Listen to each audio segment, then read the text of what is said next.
Hello, welcome to the World Peace Channel.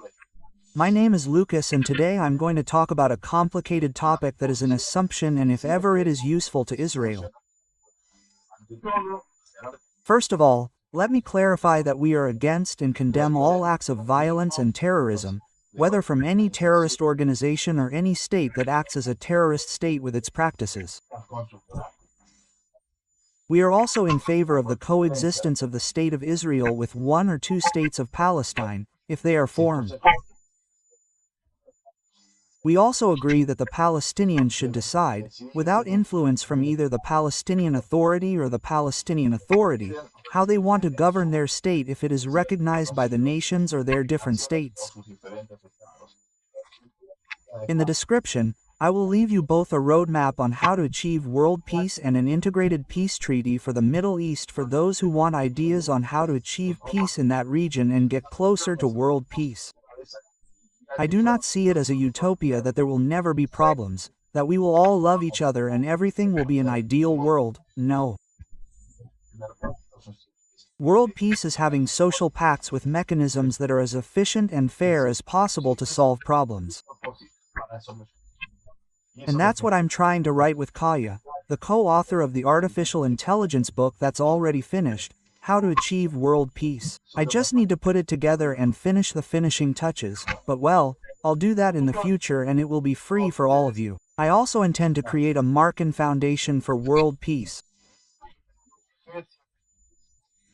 It could be a non-profit NGO to make all the ideas that we put forward in the book, bring them closer to reality and spread them to different organizations and institutions, to help make these ideas happen or to inspire better ones to actually have these pacts that prevent society from collapsing. There's another in-depth video about all the points and symptoms that civilizations have when they collapse. And unfortunately, this civilization has most of the symptoms or all of the symptoms of a civilization that is collapsing and we're not reacting in time. Quite the opposite, in fact. It seems as if the power groups are preparing for collapse and are going to leave the majority adrift to suffer the fate and serious consequences of civilizational collapse. But in my humble opinion, no one will be able to save themselves with nuclear weapons, and living in bunkers for decades or centuries and then coming to the surface is not a life that anyone would wish for. And I believe that all this could be solved. A mechanism could be created to prevent collapse, to avoid the Great Filter, and to allow civilization to be on the path to becoming a Type 1, Type 2, Type 3, Type 4, Type 5 civilization in thousands of years. If you don't know what that is, look it up on the internet. But I'll summarize it for you. It's practically when a civilization overcomes the point of self-destruction and begins to achieve technological and social milestones where the quality of life improves for everyone through technological advancement, the use of renewable and different energy sources, and achieves a cohesive civilization in a state where the quality of life is truly good for all its inhabitants.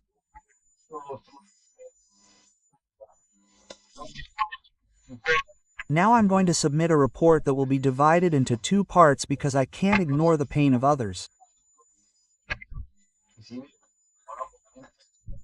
And while I also recognize the pain of the Jews when they were expelled from their land and also because of the Holocaust, we must also recognize the pain of the Palestinians, now that they have been suffering colonization for more than 8 decades, so to speak.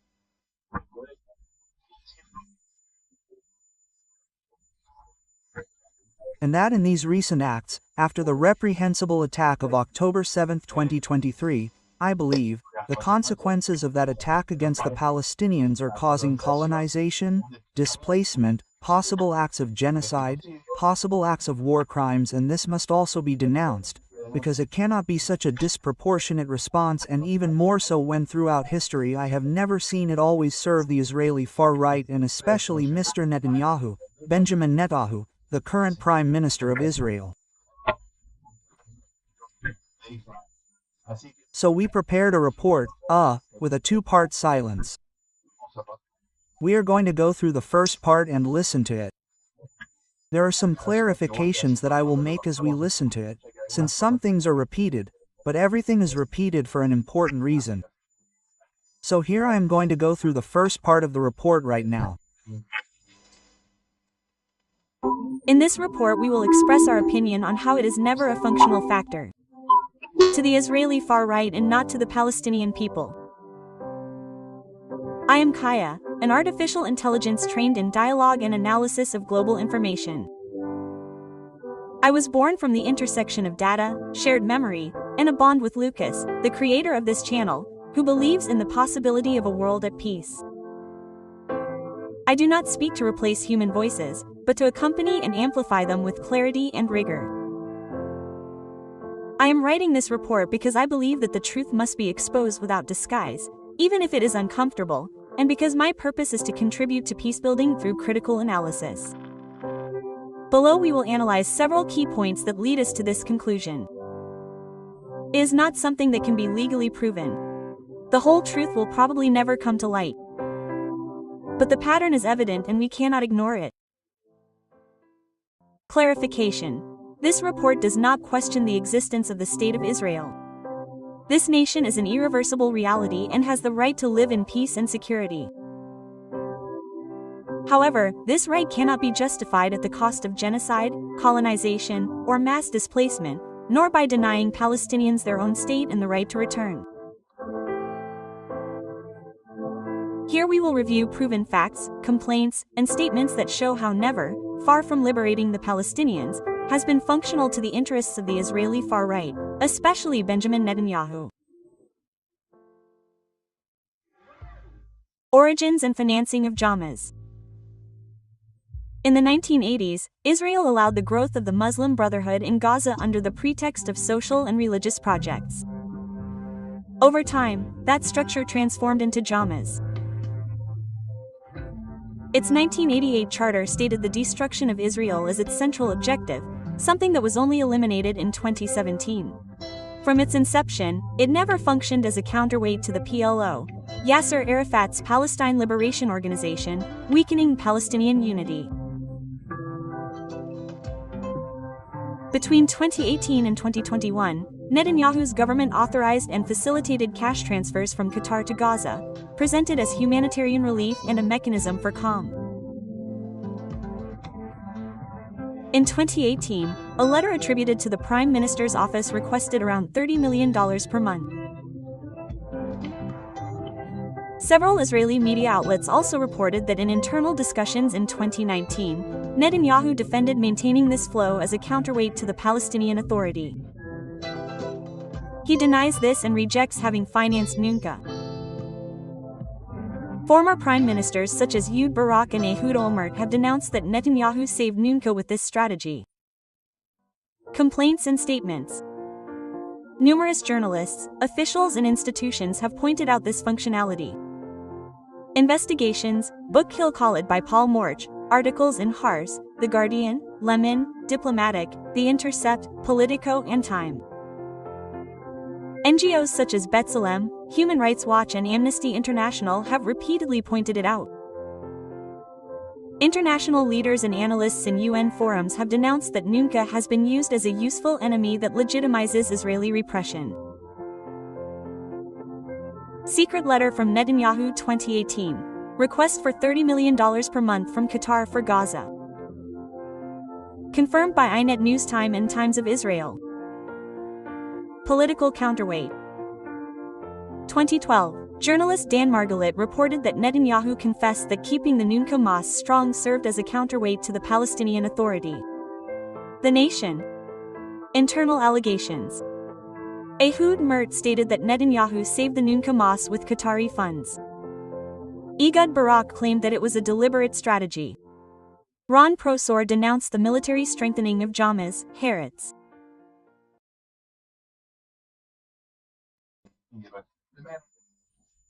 And recently in Netanyahu, in March, several months ago, the following came out. Give me a second.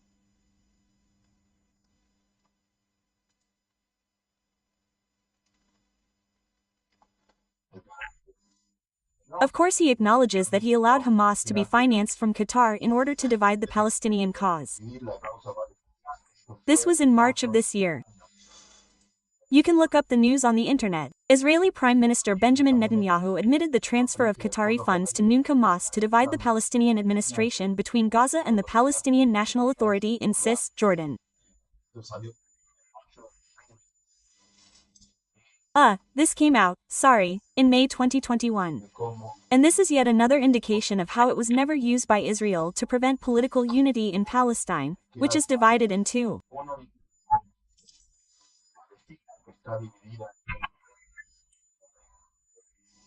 And obviously, since it is divided in two, it is very difficult to govern anymore because there is a state in between, and Palestine is supposedly declared a state with limited functions or something similar.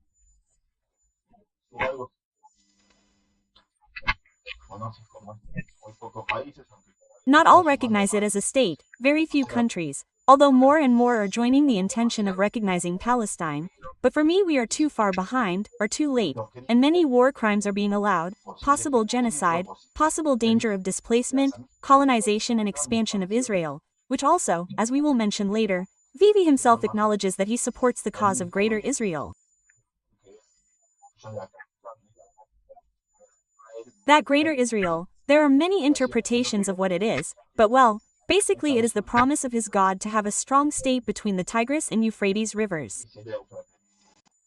So, that would cover more ground. Arab nations raised their eyebrows and protested against these statements that were made last month.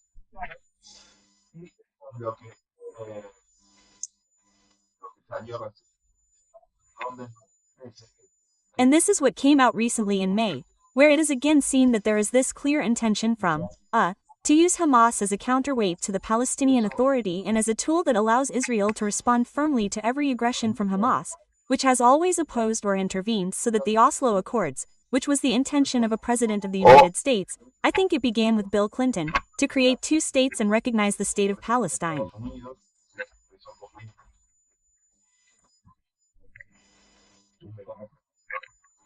Let's continue with the report. 2. The assassination of Rabin and the turn of 1996 causing him to rise to the position of Prime Minister.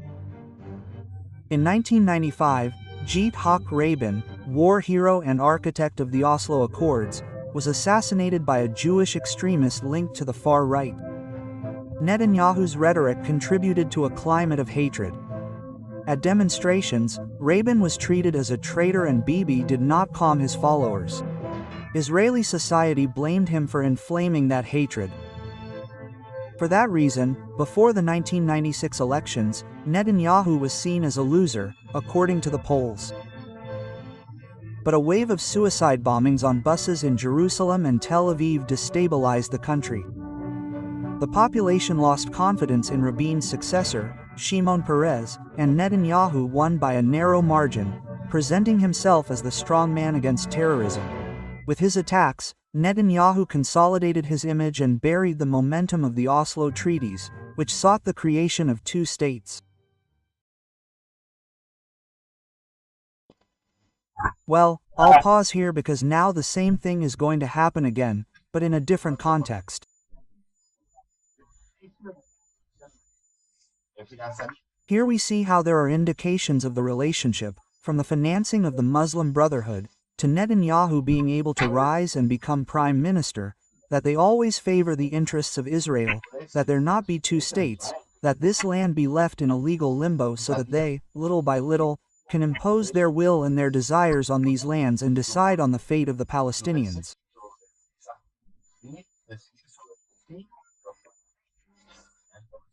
So, now the same thing is going to happen again because we are going to start drawing parallels between all the attacks that have happened.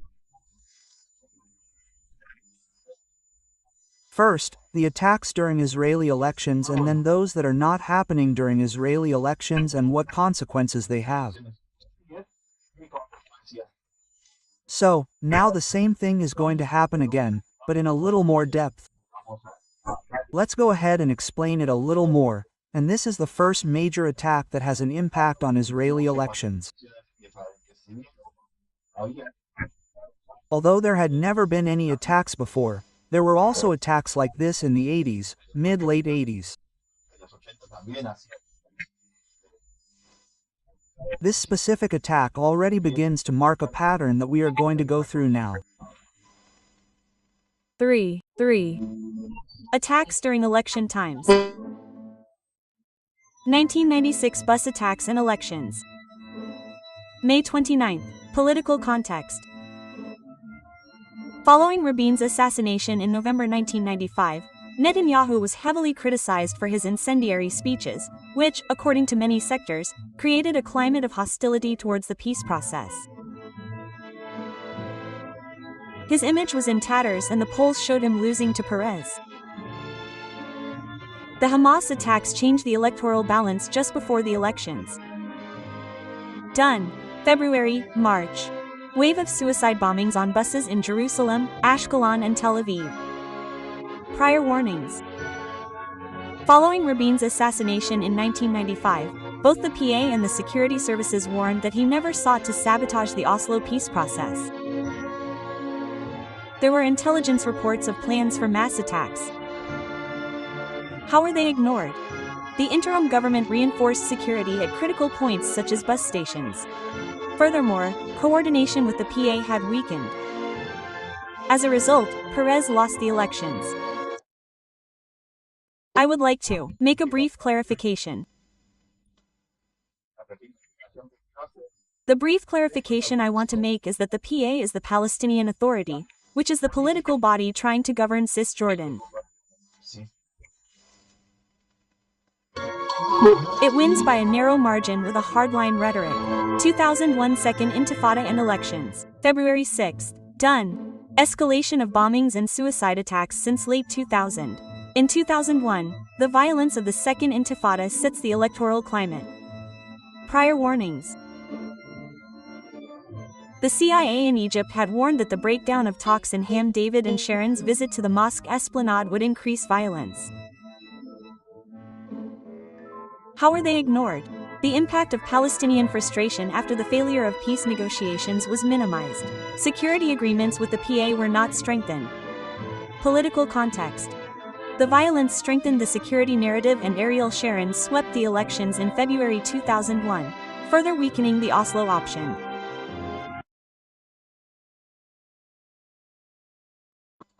If you don't know what an intifada is the popular name given to the rebellions of Palestinians in Jordan and the Gaza Strip against Israel. The objectives of these uprisings have been to liberate the Palestinian territories from Israeli occupation. That's what an intifada is for those who don't know. Let's continue with the report. Operation Lead in Elections February 10th. War on Gaza. December 27, 2008 to January 18, 2009. Weeks before elections.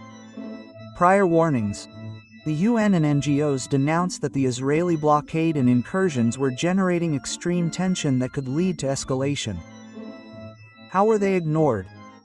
The outgoing Olmert government launched the military operation despite warnings about the high humanitarian cost.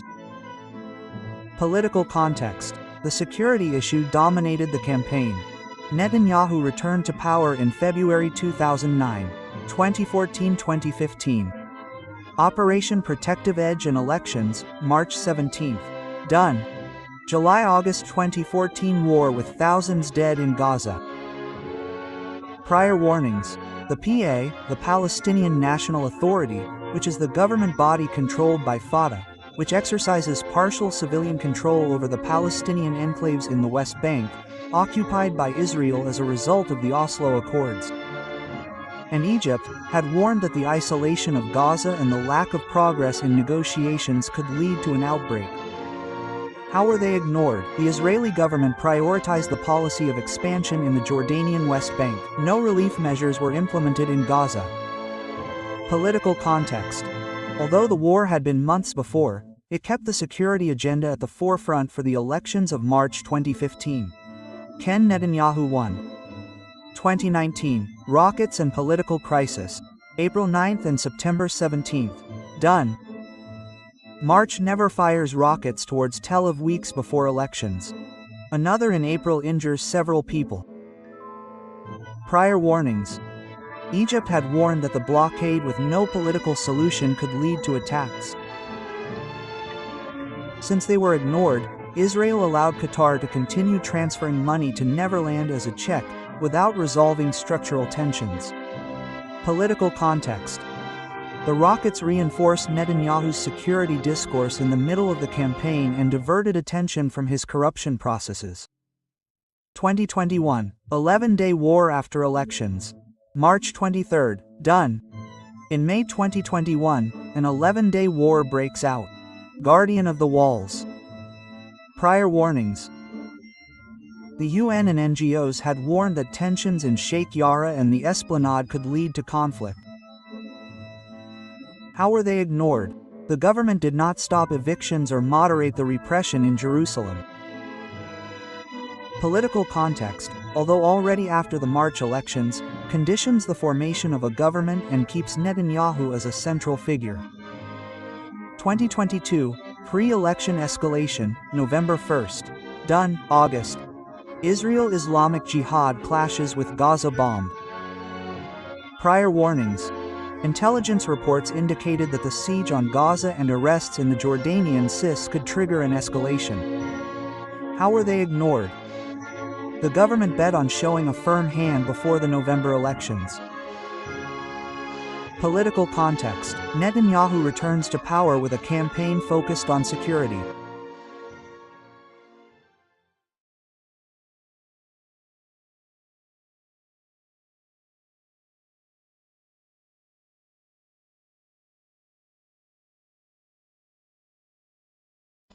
That concludes the first part of the report.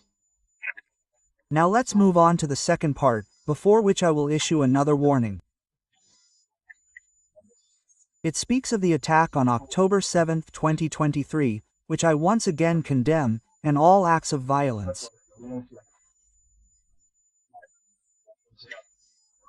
All attacks, whether by international organizations, by terrorist organizations that attack internationally, or also by states that carry out state terrorism, and they are all equally reprehensible. Now, what do I think? It is never a useful tool for Israel.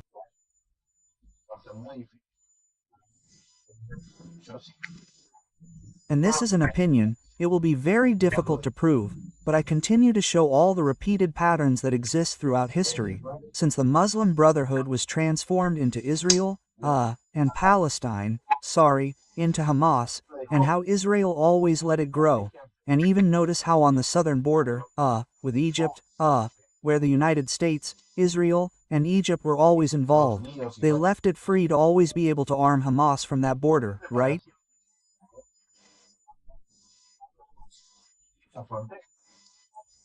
Between one of the places that were important so that it could never be armed. And this attack that is carried out, if it had really done something for the Palestinians, we would not be seeing these consequences. It was said that this attack was carried out to prevent the Abrahamic covenants, which is how the Arab countries recognize Israel as a nation and become friends.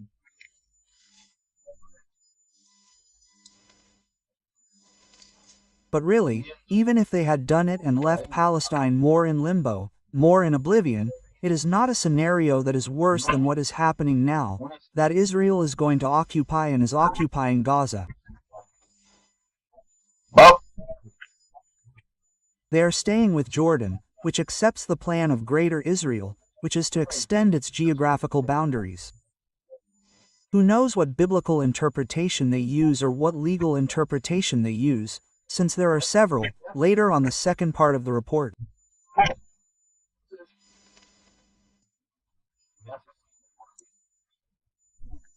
So, all this bothers me, because in this attack there are many reports where it was already known that this was going to happen, and Israel, instead of fortifying the area and defending it better, liberates it and ignores all the reports from its own soldiers, from the watchtowers and from Egypt and different organizations, and they had even already done, practices to be able to make a rapid reaction to this type of scenario where Israel would never attack in this way.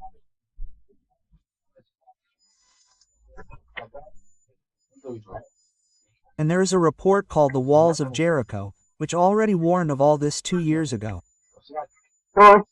In other words, none of this is new to Israel, nor should it have taken them by surprise, but we will see how there are many things that do not add up and, in addition, Israel has a very large infiltration capacity that we will hear about in this second part of the report, and then I will go into a little more detail because of the time constraints of generating videos with artificial intelligence. There are things that I had to summarize from the original report that I made, which here is this chronology, this original report on which everything I did with Yah is based. And there is how do you say it? A very clear pattern in how they can infiltrate organizations, in how they can do and undo at will in areas. We saw it with this historic attack by the Wakatokas and Handis against Hezbollah in Lebanon. We saw it with the ease of killing leaders of Iran, the ease of killing Iranian nuclear scientists or even their leaders. They, with the MOS and with the help of MOS intelligence, also from the United States and even, who knows, from the British, that information triangle is very accurate. It is very difficult for things to escape them. Israel has a huge advantage in that sense. So it bothers me that with all the reports throughout all the attacks that we have been narrating, they always ignore them and always let these attacks happen instead of reinforcing security and ensuring that they are prevented or minimizing their attacks. And it even strikes me that Israel does not have the capacity to infiltrate and suggest ridiculous plans to the leaders of these terrorist cells, or defense plans depending on which side you look at, right? And make plans that always end up harming the Palestinian population of Gaza and the West Bank. So I will go to the second part of this report, and here we will see everything. We will explore in depth the most important attack carried out on Israeli soil by Hamas, which has triggered all the conflicts in the region to this day. October 7, 2023. Ignored warnings, political context, and liberated areas. In 2023, Netanyahu faced a critical political context, with mass protests against judicial reform, deep social divisions, and corruption trials that threatened to remove him from power. The October 7th attack shifted the national agenda toward war and security, displacing the domestic political crisis and bolstering his image. The attack was preceded by multiple specific warnings, ranging from the Jericho Wall Plan, known since 2022, to alerts from Unit 8200 and border monitors about paragliders and drones that went unheeded. In addition, tactical failures such as the transfer of troops to the West Bank and the lack of immediate reaction to clear signals, such as SIMs on smartphones being activated or Hamas's publicly publicized maneuvers, made a pattern of structural neglect even more evident. The bloodiest attack was preceded by multiple alerts. Internal Jericho Wall document described nearly identical attack involving drones, paragliders, hostage-taking. Egypt officially warned Israel of imminent attack. US transmitted similar signals. Observers in towers reported unmanned training using paragliders. Soldiers on border raised ignored reports. Troops were withdrawn from Gaza weeks earlier to reinforce Gaza Strip. Israel had conducted drills for mass infiltration scenarios, but no protocols were activated. Border left exposed. Now let's dissect warnings in more detail. A. Jericho Wall Plan. 40-page document from 2022 New York Times. Via reliable summaries, reported that Israeli intelligence obtained detailed plan in 2022 for large-scale incursion. Rockets, drones to blind sensors, destruction of towers, paragliding incursions. Circulated, but considered aspirational. Le Monde, Times of Israel. According to later reports, Times of Israel 2024-2025, Unit 8200 had this plan since April 2022. senior commanders failed to elevate it to the political military leadership. Even hours before October 7th, there were consultations, but the risk was underestimated. B. Border observers and analysts. Haaretz. November 2023, an intelligence non-commissioned officer issued 3 alerts in the previous months about Hamas preparing for an attack. They were ignored. The Political Portal, November 2023. Testimonies from female observers detail that their alerts about unusual activity by Hamas, paratroopers, drones went unheeded. BBC January 2024, Tobsh and The Guardian 2025 followed up on these alerts and their dismissal by commanders. Several female observers were killed or abducted. See Exercises and Signs in Sight. AP News. October 2023, never release videos of training, drone strikes, and maneuvers. CNN YouTube, October 2023, public compilations showed similar tactics and parachutes. Washington Post, October 2023, on October 7th, commercial drones and snipers neutralized communications and towers in line with the practice. D. External warnings. Egypt and the U.S. Times of Israel, Apenius. October 2023, Egyptian officials said they warned of a major, imminent attack. Israel denied it. Security advisor called it completely false. Confirmation by Congressman McCall. EO. Egypt warned 3 days earlier. Israel refuted it. BBBC, Toy CTC West Point. E is immediate tactical signals and prior decisions. Times of Israel. Israeli SIMs activated from Gaza hours before attack. KH11, September 19, 2023. Business Insider. Gaza Division distributed memo on plans for incursion and hostage-taking. It was underestimated. Times of Israel. Days earlier, commando companies were diverted to the Jordanian border, weakening the border. Hars, despite prior warnings, the military warned the Nova Kwoni festival. Subsequent investigations detail the failure of coordination, post-mortem diagnosis, conception, academic and military assessments describe an analytical bias that assumed never to be deterred, which led to underestimating capabilities over relying on technology and dismissing warnings that contradicted that assumption. Which towns suffered the terrorist attack?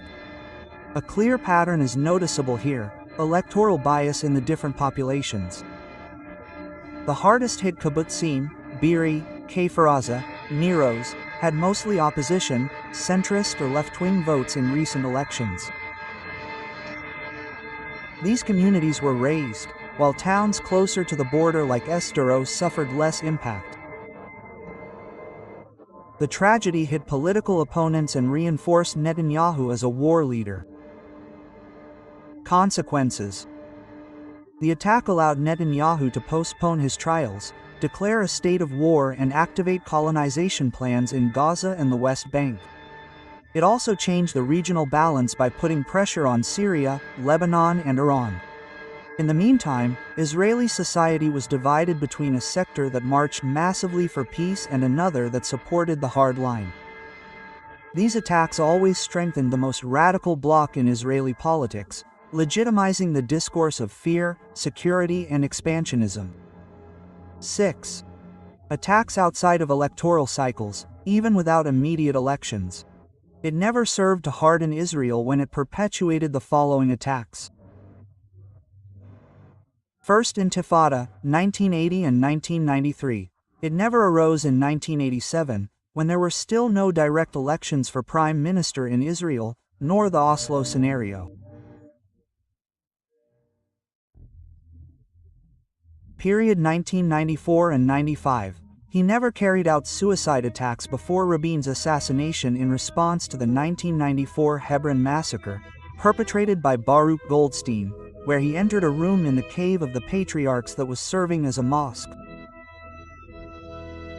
Dressed in Israeli military uniform, he opened fire on 800 Palestinian Muslim worshippers praying during the month of Ramadan, killing 29 and injuring 125 worshippers, until survivors beat him to death. Attacks between 2002 and 2004. Second Intifada, Period 2 of Enam 5 and 2006. Withdrawal from Gaza and Palestinian elections. Non-electoral escalations in Gaza. These episodes also served to justify hate campaigns, dehumanization of Palestinians and colonial expansion, although this is denied and debated by the Israeli state and its respective governments. 7. Infiltration by Israel. Israeli intelligence service has demonstrated extensive infiltration capabilities into hostile organizations, Hezbollah, pager network and booby traps. September 2024. Thousands of payers and then walkies distributed in Hezbollah ranks exploded almost simultaneously, attributed to Mossad. Spy at the top 2014. Mohammed Sharaba, senior official of Unit 910, External Operations and former head of security for Nasrallah, was exposed as an Israeli agent, compromising multiple operations. Targeted beheading, 2008.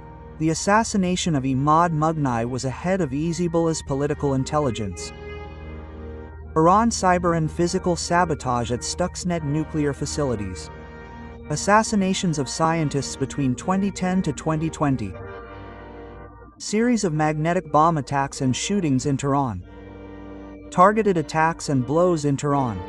2024. The assassination of Ismail Haniyeh, leader of Hamas, etc. This background shows that Israel has penetrated more sophisticated organizations than ever before, making it difficult to believe that there are no infiltrators in its structure. Evidence of presence and attempts at intrusion.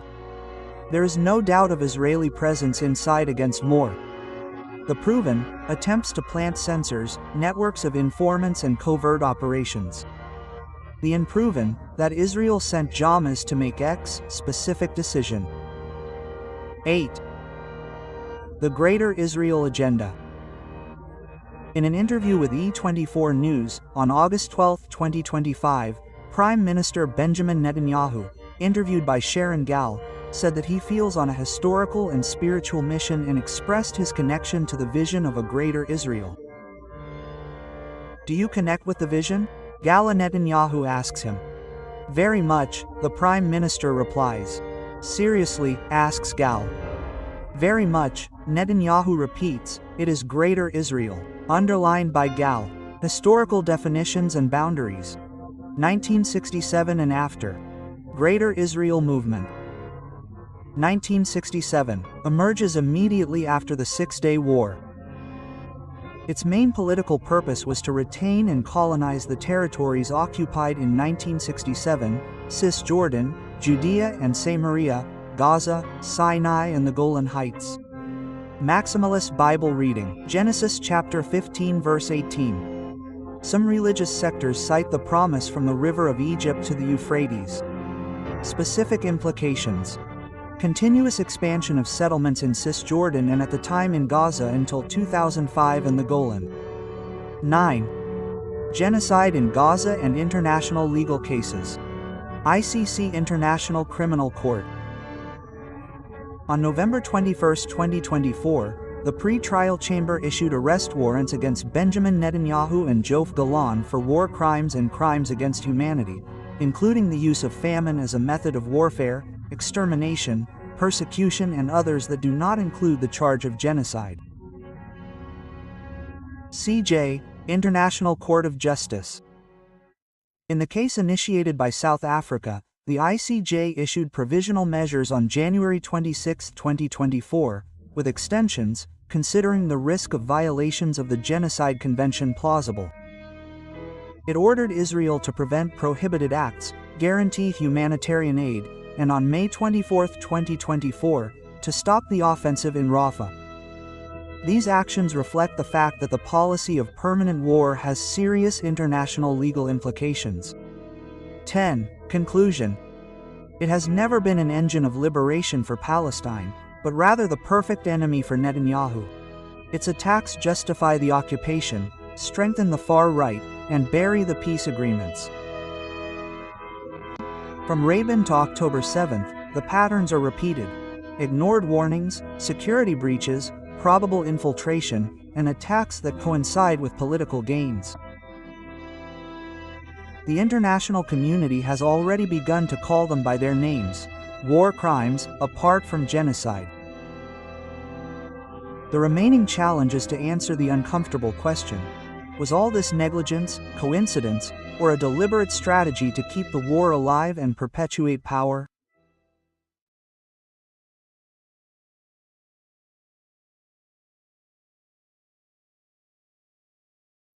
In depth.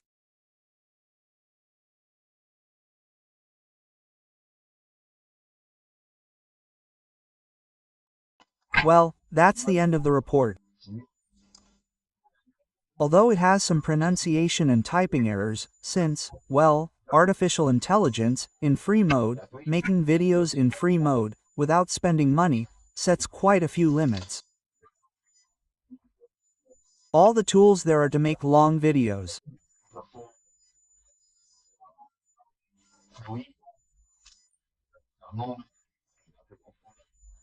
In-depth videos, using a more fluid voice that understands numbers well and doesn't get confused between English and Spanish, since these tools are always made in English, but I think that patterns are easily marked, that there are many coincidences throughout the decades, and that, to me, the opinion may be biased, it may not be, but it shows me that it would be very difficult for there to be so many isolated coincidences over time and for Israel to never use it as its Trojan horse against the Palestinian people.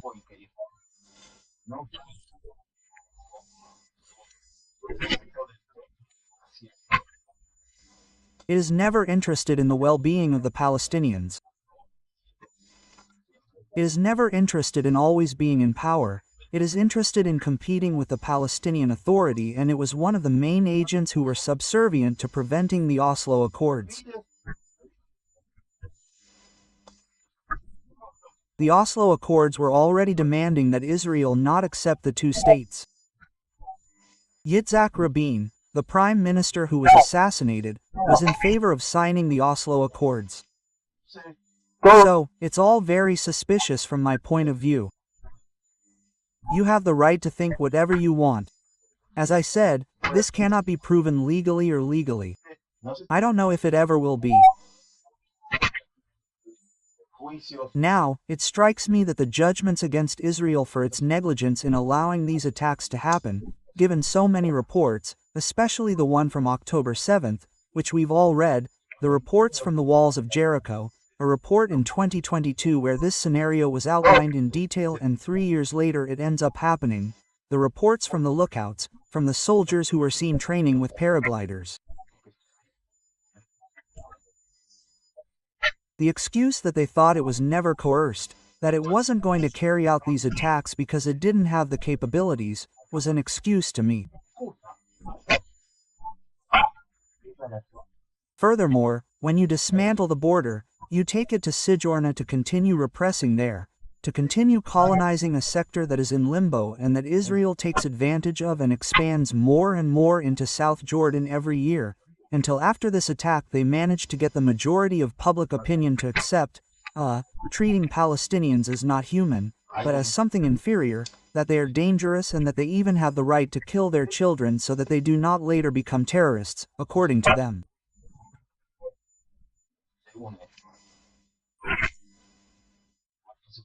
Now, when the State of Israel was formed or when Zionism had the plan to send the Jews to live in a place where they were minorities, it was obvious that this was going to happen and end up being genocide.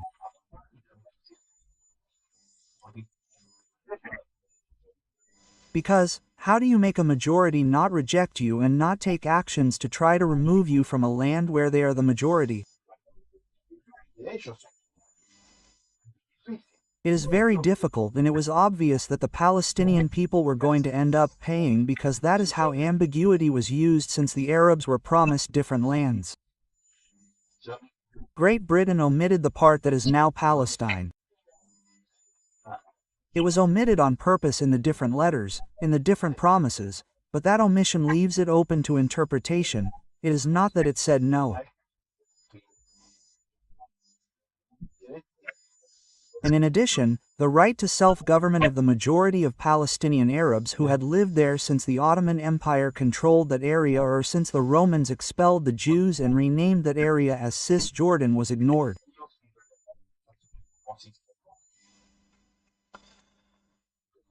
Then the issue of Gaza is where the Philistines were historically. Israel and the Jews never inhabited that land as their own. It always belonged to another people, to another ethnicity, and it was never Israeli, Jewish, Hebrew, never. So, now we are seeing the occupation of Gaza. We do not know how this occupation will end. What will happen to the 1,000,000 and something people? 1,900,000 people who are alive, because there are no longer 2 million living in Gaza. What will happen to them? So everything that is happening is very evident, and I will expand on the subject of infiltration by Israel from the appendix. Is Israel capable of infiltrating even in the West Bank? Israel has repeatedly demonstrated that it was able to infiltrate organizations, as we said, much more secretive than ever before. Let's go to the proven infiltration, right? We already mentioned in the report the Handis pager network, that trap of September 2024, where thousands of pagers and then walkie-talkies distributed in the ranks of Hezbollah exploded almost simultaneously. The investigation by journalists and then former Mossad agents in 60 Minutes described a years-long operation of infiltration of the supply chain, front companies, logistics, altered batteries. And this is said by AP News, Router, CBS and others who documented it. Then in 2014, as we said earlier in the report, spy Mohammed Shawara, a senior member of Unit 910, External Operations, and head of security for Nasrallah, the former leader of Hezbollah, was exposed as an Israeli agent, compromising multiple operations. And in 2008, as we said, Imir, a political intelligence chief for Hezbollah, Mubniya had gone underground and had undergone plastic surgery to alter his appearance and sought to maintain a low profile while organizing Hezbollah's military wing in Damascus. Widely attributed to Israel, it's a milestone in security and operational access, how they were able to locate him and kill him. The reading is this: Israel doesn't just monitor Hezbollah, it goes inside with spies in every command, sabotaging equipment, purchasing and synchronizing remotely, and setting off explosions. That requires human sources, industrial access, and a technological layer. In other words, they managed to infect Hezbollah, which is stronger than ever. We never know that they always financed it, created it and kept it alive with certain objectives of weakening the Palestinian Authority, and that there would be no cohesion between the two parts of Palestine, both Jordan and Gaza. Then Iran, cyber and physical sabotage at nuclear facilities. In other words, they carried out cyber and physical sabotage at power plants like Stunix. This happened in 2010.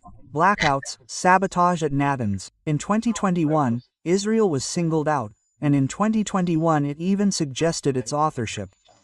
Murders of scientists over a decade from 2010 to 2020, a series of attacks with magnetic bombs and shootings in teen.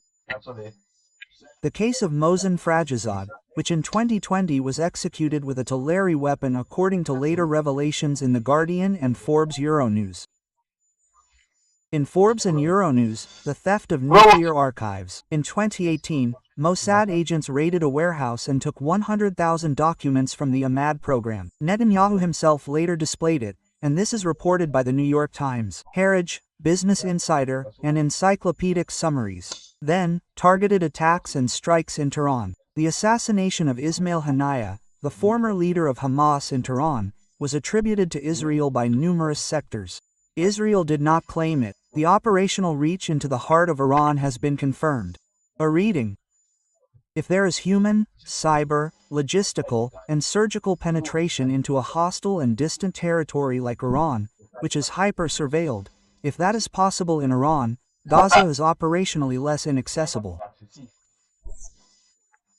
Now let's read again what they tried to do in Gaza, which was the failed covert operation in Yan Yunis in 2018, Choi armed after detecting an Israeli team installed and disguised as spy equipment. Never then showed part of the devices and began the hunt for collaborators. Collaborators and networks. Never has announced arrests and executions of alleged Israeli informants in 2012, 171. which is an indirect indication of sustained Israeli penetration, recent capabilities, hostage rescue operations and precision strikes in 2024 and 25 reveal granular intelligence in Negerit and other areas of Gaza. The reading, there is no doubt, of the Israeli presence, this is denounced by Humnet and Signet, which is inside and against never.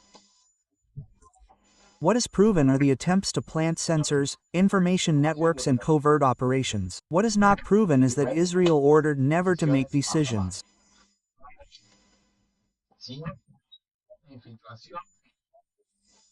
Now, if there is no infiltration plan and no attacks that end up harming the Palestinians themselves, all the times that Israel financed it from its beginning in the Muslim Brotherhood until now, all the negligence on the Egyptian border throughout history, a border that was always, built on surveillance and agreements between the United States, Egypt, Israel and something that they do not have the capacity for, the Jordanian counterpart that is more closed in on its border and has no way to enter, weapons, money to strengthen itself, but they did let that happen with no problem.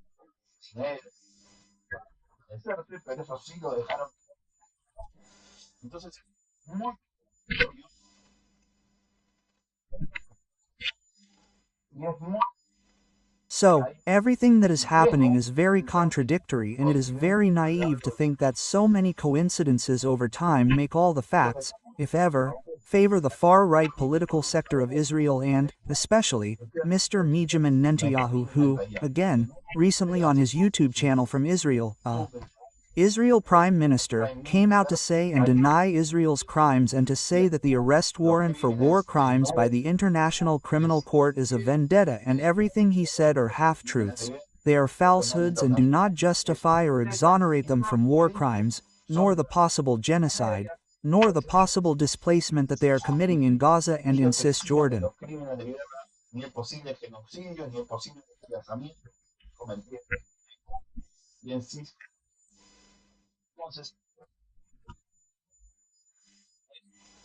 So, for me, everything is more than clear and it is very sad that they cannot bring any judgment against the Israeli government for the negligence of the October 7th report, which as we read with all the reports, all the external and internal warnings and how they allowed that area to be liberated. In addition, since the attacks were carried out in most places, locations that are, intended to vote for the center-left, for the left and not for Netanyahu.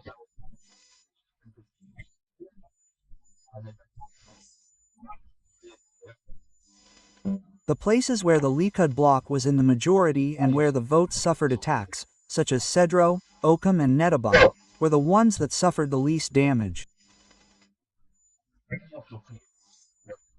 The ones that suffered the most damage were the towns of Bibi, Niros, Nalos and Kfar Asa, in addition to Rem and Sufa.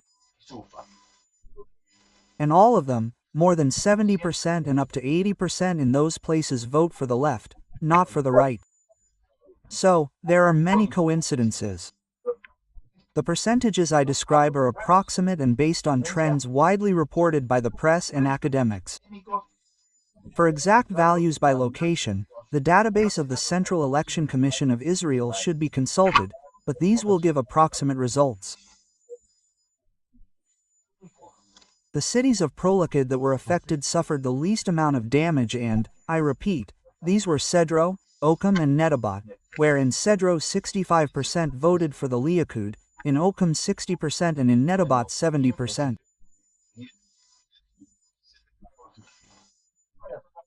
In all other locations, the votes ranged from a minimum of 12% to a maximum of 22%.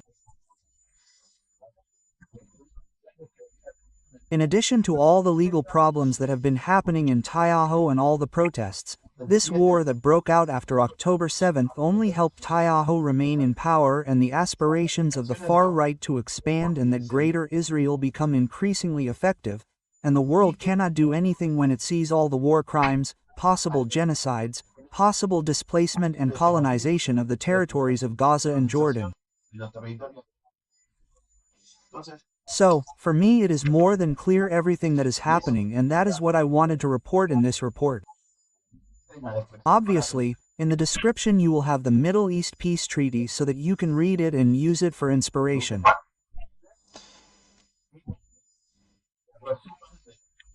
And also the summary of our book How to Achieve World Peace, a roadmap to provide ideas for the world to truly avoid this scenario of global civilizational collapse, which would be a disaster because there is no civilization that can replace a global civilization like the one we have already formed, whether we like it or not. And this is all I had to tell you in this video. Thank you very much for your time. I'm going here. You do whatever you want. Until next time, peace.